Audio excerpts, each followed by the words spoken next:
उद्देश्य यही जानो, 2 रोटी भगवान ने दे दी है, आप व्यवस्था करेगा तुम्हारी। हम भूल गए माँ के पेट में भी भगवान ने हमें दिया, अब बाहर भी वही देगा। एक समय एक माई के बच्चे ना हो थे, एक साधु संत वहीं रहा करता था डेरे में। डेरा था पहले, दूर हुआ करता गांव से। तो उसने कहा माई तुझे संतान हो जाएगी, प्रथम पुत्र जो तुझे हो वो मुझे दे देना। अच्छा महाराज कि पक्का वायदा करना कि जी पक्का करूंगी। उसको जब देना जब वो थोड़ा ना समझ सा रहे, समझ से पहले मुझे दे देना, पाल पोस देना, 1-2 साल तक, बस ज़्यादा नहीं। और तब तक तुझे और संतान हो जाएगी, दूसरा पुत्र, तब मुझे दे देना। ऐसा ही हो गया। वो प्रथम पुत्र उसको दे दिया, उस साधु को दे दिया। दूसरा पुत्र हो गया, 2 कन्याएं होगी बाद में। अब उस साधु ने किस लिए ये डिमांड करी थी, एक प्रथम पुत्र मुझे दे देना कि बुढ़ापे में यो मेरी सेवा कर देगा।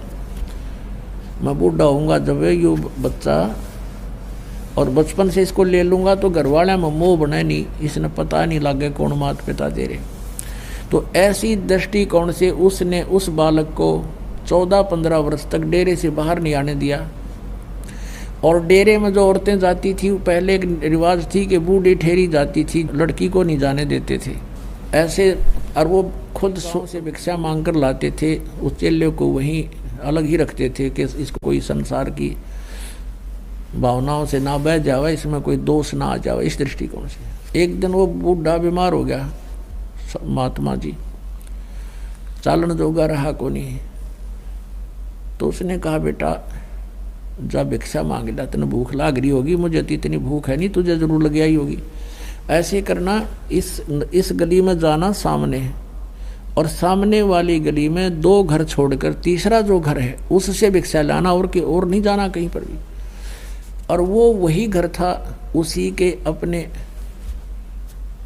अपनी माता और पिता वाला, इसलिए उसने कहा वहाँ से जाना, कहीं और इसके मन में दोष ना आ जा। वो गुरु की आज्ञा अनुसार सीधा वहीं पहुँच गया। अब उसने भगवा बाणा बना रखा, आटा मांगने के बाद जोड़ी साथ में ले रखी, डंडा लठ ले रखा जैसे, और जाके कहा माई भिक्षा देना। अब उस माता माई ने कहा अपनी बेटी, युवा हो रही थी वह लड़की, 13-14 वर्ष की थी, कि जा बेटी बाबा जी का भोजन गा ला। उसने देखा कोई ना कौन है, वो आटा लेकर आई और उस जोड़ी में डालना चाहा। वह छोटी लड़की थी युवा, उसकी सतन जो है दूधी छोटी छोटी थी, कपड़े से बाहर ओक्सी हुई नजर आती थी। अब उस संत ने कहा, उस भगत ने कहा, उस गुरु के चेले ने, उसको क्या था कि उनके गुरु जी के एक बार फोड़ा हो गया था छाती पे, इसी स्थान पे, और अच्छा बढ़ गया, बाल तोड़ से इतना लंबा, और बहुत पीड़ा हो रही थी। गुरु जी रोया करते थे बैठकर काफ़ी देर तक। दवाई जड़ी बूटी पहले ऐसी थी, वो दवाई भी इसी हुआ करती, दूना दर्द कराया करती, फिर असर कराया करती। तो वो दृश्य उसके सामने घूम गया बालक के, कि गुरु जी बहुत दुखी हुए थे एक छोटे से फोड़े पे। इस बहन को तो 2 हैं और भी जो ज़्यादा बड़े हो रहे हैं। उसने कहा ये बहन आपके ये फोड़े हैं, इनको आश्रम में आ जाना, गुरु जी ठीक कर देंगे, उनके पास दवाई है, आप वहाँ आ जाना। तो वो लागी गाल देन, ढेर इतना शर्म नहीं आती, तो अपनी बहन के बोड़े फोड़े ठीक करवा ले, तो जो कर ले, 36 गाल सुना दी। अब वो असमंजस में पड़ गया, भैया बहन क्यों ऐसे बोल रही है। तब उसकी माँ आई, आवाज़ सुन के कहने लगी भाई क्या बात होगी, बाबा जी क्या बात है बेटी, क्या कह दिया महात्मा ने। अग्नियों का यो दुष्ट बोला आजा तेरे फोड़े ठीक करवा दूँ आश्रम में। तो उसने कहा माई मेरे गुरुजी के फोड़े हो गए थे, छाती पे था एक फोड़ा, और उस तो बहुत दुख पाया करते थे। मैं तो वैसे कहा था बहन आपको भी पीड़ा हो रही होगी, वहाँ जाना।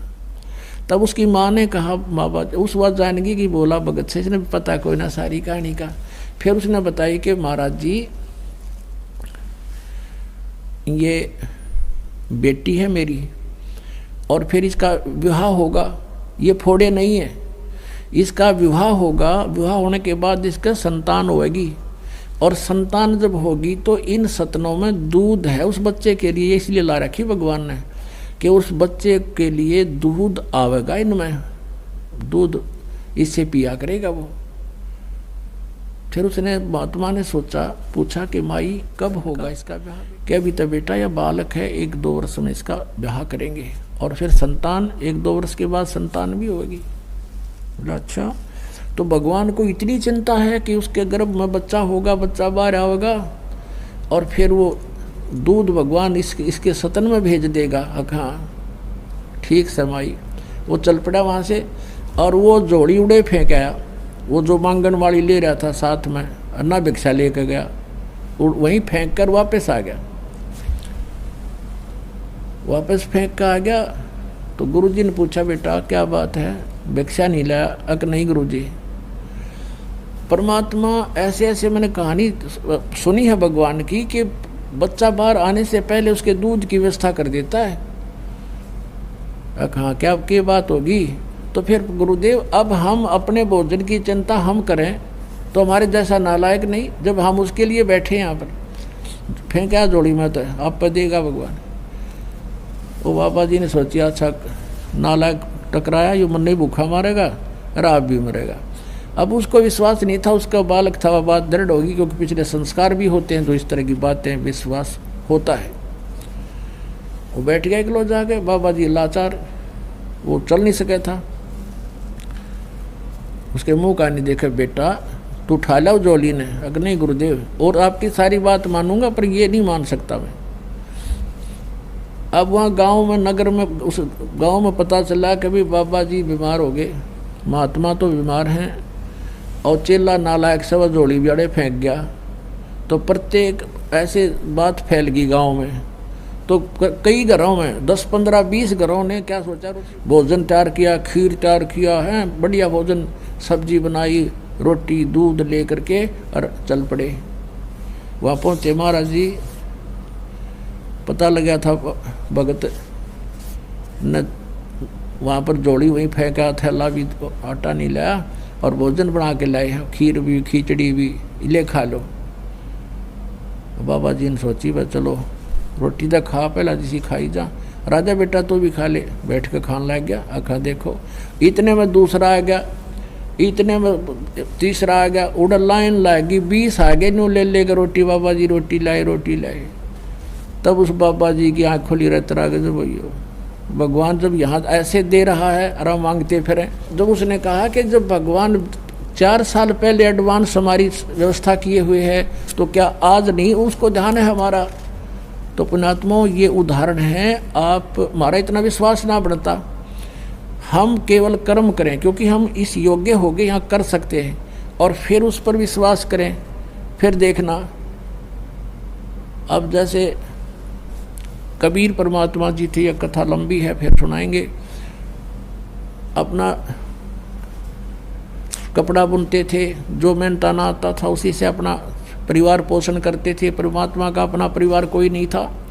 मुंह बोले 2 लड़के थे, जो लड़का और लड़की 2 बालक थे जिनको मृत जीवित किया था किसी कंडीशन पर, और माता पिता थे वो भी, उनका जन्म नहीं था, परमात्मा स्वयं आकर प्रकट हुए थे। नीरू और नीमा ने केवल उनके उठा ले गए थे, बच्चे रूप में परवरिश की लीला हुई थी।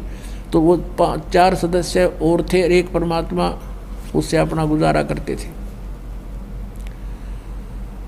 और बाकी जो बचता था उसको भी पुण्य में लगाते थे। फिर किसी ने झूठी चिट्ठियां डाल दी थी, 18 लाख व्यक्ति आ गए थे एज ए गेस्ट। तो परमात्मा ने उन 18 लाख को 3 दिन तक मोहन भोजन खिलाए थे। कहते हैं कल पे कारण कौन है, कर सेवा निकाम, और मन इच्छा फल देऊंगा जो पड़े मेरे ते काम। बोलो सतगुरुदेव।